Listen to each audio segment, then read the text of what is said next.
Good morning you all and welcome you again on the YouTube channel of mine.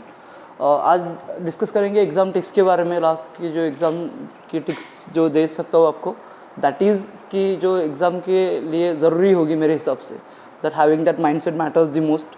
फिर और कौन सी चीज़ों के लिए ध्यान देना चाहिए वो देखेंगे।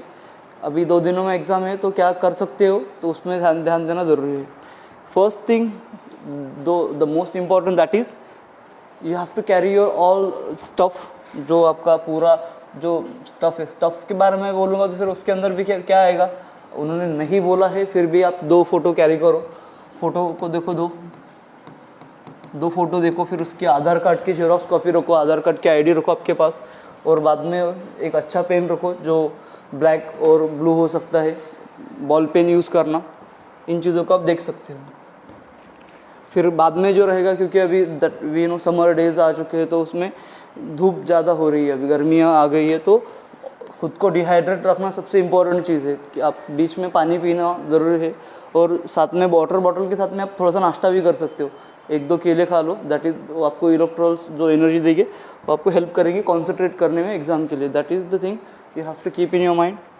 बाद में टाइम मैनेजमेंट के बारे में अगर मैं बात करूँगा तो आपको हर पेपर के लिए अलग अलग टाइम मैनेज करना पड़ेगा। जैसे कि फर्स्ट पेपर के लिए आपको first paper requires practically more time, second के बारे में बोला जाए तो, क्योंकि साइंस वालों के जो पेपर रहते हैं और ह्यूमैनिटीज़ के जो पेपर होते हैं, ह्यूमैनिटीज़ वालों के पास बहुत टाइम होता है सेकंड पेपर के लिए, और फर्स्ट पेपर के लिए ह्यूमैनिटीज़ वाले दिक्कत आती है उनको, क्योंकि टाइम मैनेजमेंट में उनको मैथ पूरा अटका के रखता है। So this thing you have to keep in your mind. उसको देखेंगे आगे। अवॉइड बर्ड वॉचिंग क्यों कह रहा हूँ मैं, कि दैट कोई भी आपका जो इन्विजिलेटर है, या अगर आप लड़के हो तो वो सब जो परिंदे आएंगे उस दिन एग्ज़ाम में, उनकी तरफ कम देखो। आपका फोकस आपकी एग्ज़ाम में होना चाहिए।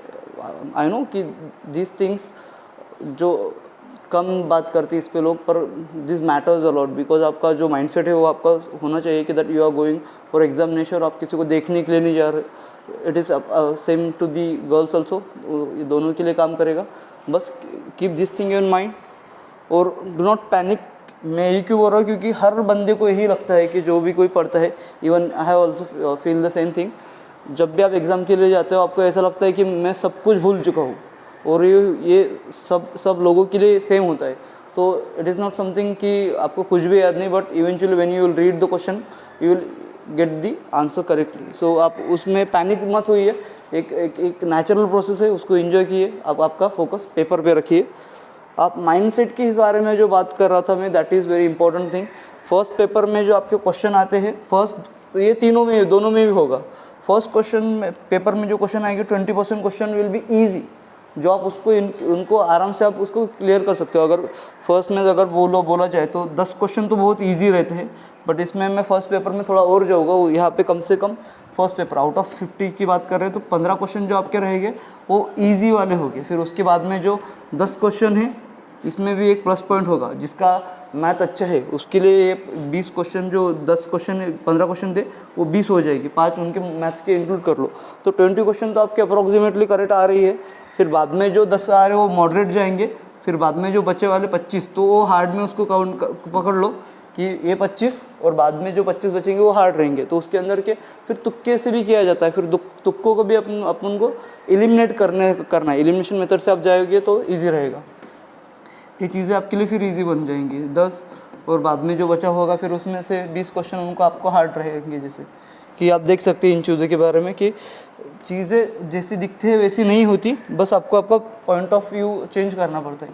तो बाद में जो 20 ऐसे बन गए 50 पूरे क्वेश्चन आपके, जो आप कर सकते हैं आराम से। वो यही चीज़ें लागू होती है सेकंड पेपर में भी। सेकंड पेपर में अगर आपका इंग्लिश है, जैसे कि मैं इंग्लिश को बता रहा हूँ, तो 30 क्वेश्चन तो मेरे हिसाब से ईजी रहेंगे, जो कि क्वेश्चन में पूछे जाएंगे, पेपर में पूछे जाएंगे। तो 30 आप ईजी देख लो, 30 क्वेश्चन ईजी होते हैं। फिर बाद में ये पूरे के पूरे क्वेश्चन आपको प्रीवियस ईयर क्वेश्चन पेपर के एनालिसिस के बेसिस पे आप करेक्ट कर सकते हो। इतना मेरा कहना है। मैं 30 छोड़ के मैं 40 क्वेश्चन तक भी जा सकता हूँ, क्योंकि आपका अगर एनालिसिस अच्छा है तो आप इतना करेक्ट कर सकते हो। अगर आपका 30 क्वेश्चन करेक्ट है तो 20 क्वेश्चन मॉडरेट आएंगे, आपको उसको एलिमिनेशन मेथड यूज़ करके आप उसको कर सकते हो। तो वहाँ पे कॉन्शियसली देखिए। फिर बाद में जो बचे 50 क्वेश्चन आप उसको क्या कर सकते हो, फिर एलिमिनेशन मेथड से यूज़ करके देखिए। फिर बाद में यहाँ पे क्या होता है कि the most favourite option of any exam वो रहते हैं बी और सी, आप उनकी तरफ जा सकते हो। अगर आप इतनी सारी चीज़ों पे फोकस करोगे तो आई होप आपके जो चांसेस रहेंगे, क्योंकि इन क्वालिफाइंग एग्जामिनेशन अगर आप ओबीसी कैटेगरी से बिलोंग करते हो, ओबीसी कैटेगरी से बिलोंग करते हो और आपका सब्जेक्ट इंग्लिश है, तो आपको सिर्फ 148 मार्क्स लेने चाहिए एग्ज़ाम क्वालिफाई करने के लिए। अगर आप उसी इंग्लिश में के लिए प्रिपेयर कर रहे हो और आप ओपन से बिलोंग करते हो तो आपको 166 के आसपास मार्क्स चाहिए पास करने के लिए। इन सब चीज़ों से होता है, अगर इससे भी नहीं होता तो आगे भी कुछ काम किया जा सकता है। बट ये थी कुछ लास्ट मिनट टिप्स। आपको क्या कैरी करना है, आपको स्टफ़ कैरी करना है जिसमें फ़ोटो रहेगा, आपका पेन रहेगा, उसके बाद वाटर बॉटल और थोड़ा नाश्ता करके जाना है, टाइम मैनेजमेंट देखना है। क्योंकि फर्स्ट पेपर में आपको क्या होगा कि don't go towards math directly. Factual जो क्वेश्चन है उसके जो फैक्ट बेसिस पे क्वेश्चन पूछे जाएंगे, आप उसको जा सकते हो, उसको देख सकते हो। फिर बाद में जो थ्योरेटिकल क्वेश्चन है उसको देखो, क्योंकि जो मैथ वाले क्वेश्चन आपको फंसा के रखेगा। सो अवॉइड दीज थिंग्स। कॉम्प्रहेंशन को भी बाद में उसके साथ में रखो। फैक्चुअल क्वेश्चन के बाद में कॉम्प्रहेंशन जो आएगा आपका, फिर बाद में और जो थ्योरी की आएगी उसको बाद में देखो। सेम वही होगा, सेकंड पेपर में टाइम तो पूरेगा, बस फर्स्ट में यहाँ पर आपको टाइम मैनेजमेंट करना है। बर्ड वॉचिंग के बारे में ध्यान रखना, क्योंकि एक अच्छा इन्विजिलेटर आया कि या अच्छा इन्विजिलेटर आई तो उससे आपको खुद को करना नहीं है, थोड़ा सा कॉन्सेंट्रेट करो पेपर पे, खुद के पेपर पे, दूसरों के भी नहीं। पैनिक मत हो और अपना माइंडसेट बना के रखो कि इतने ऐसे क्वेश्चन मुझको आएंगे, मुझे ये करना है। I hope this tips will help you in solving the question paper. और अभी जैसे कि आज 5 तारीख है, तो कल जो आपका डे रहेगा कि a day before your examination you have to rest the thing, कि आपको कुछ भी नहीं पढ़ना, आपको बस इंजॉय करना है और रेस्ट लेना है अच्छे से। I hope.